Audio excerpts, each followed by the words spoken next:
Time now for Utah's most accurate forecast with Thomas Geboy. Weather rates certified 11 years in a row.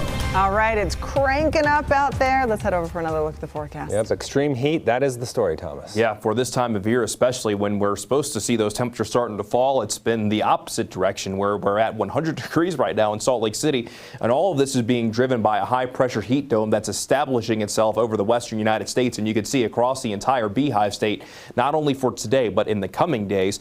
Daytime highs are going to be ranging about 5 to 15 degrees above average, and maybe in a few spots, especially by later this week into the Labor Day weekend, it could be closer to 20 degrees above average. It's hot outside. 100 degrees currently in Salt Lake City, 93 degrees in Cedar City, 104 down in St. George, 99 in Lake Powell, 88 degrees in Ely, 84 degrees in Evanston, and even for Evanston, that's pretty warm. But look at Logan.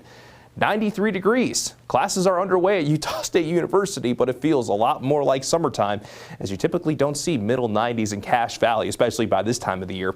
But in the northwestern half of our area, we have seen just a few showers in the higher train, but as quickly as those have developed, they have quickly faded away. And for most of us, it's been mostly sunny to partly cloudy skies. An absolutely beautiful view here from Red Cliffs Lodge down in Moab, just with a few puffy cumulus clouds off in the distance and a calm Colorado River. And here's the view from Mount Olympus, just looking spectacular here on this Tuesday evening. But this does not show the heat because there is plenty of it. And if you're going to take your dog for a walk, you're going to want to wait until this evening. But I just want to give a shout out how great this dog walking forecast here is, because you have Jelly, Mozzie, and also Fighter, dogs from Jim Christmer. And these are just the best dogs. These are war dogs, and whatever they want, they should be able to give me. Just look how good they are. Absolutely precious. So thanks for sharing this one, Jim. But again, as we go throughout the rest of this afternoon and evening, those temperatures falling from around 100 degrees will still likely be in the lower 90s at 8, so probably wait until past sundown to take your dog for a walk. But if you want to see your dogs on the dog walking forecast, just share a photo with us, Facebook, Twitter, Instagram, and we also have a way you can do so on abc4.com in the weather section. We'd love to be able to show your dog on air.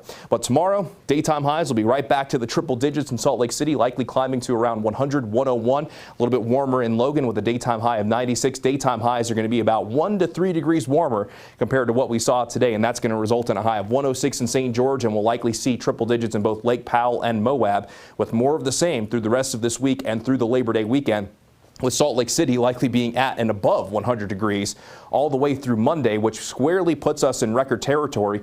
September begins on Thursday with a daytime high of 101 on Thursday and 102 on Saturday. We also have a very good chance of breaking the all-time record high in September, which is 100 degrees. So it just kind of goes to show how hot it's going to be over the coming days, and not much relief when it comes to wet weather, as we're looking at predominantly dry skies as this dome of high pressure sits over us through the rest of this week, and it will continue to sit over us even through Labor Day on Monday. But as we go from Labor Day into the middle of next week, forecast models are at least optimistic that a trough could move in to bring us potentially some cooler air, but being more than 7 days away, just keep your fingers crossed at this point, because the next 7 days are definitely going to be hot, with St. George likely anywhere between 106 and 108 all the way through Sunday. Then along the Wasatch Front, those daytime highs at and above the century mark in record territory, with overnight lows in the low 70s, with maybe a little reprieve by the middle of next week. Glenn, Emily?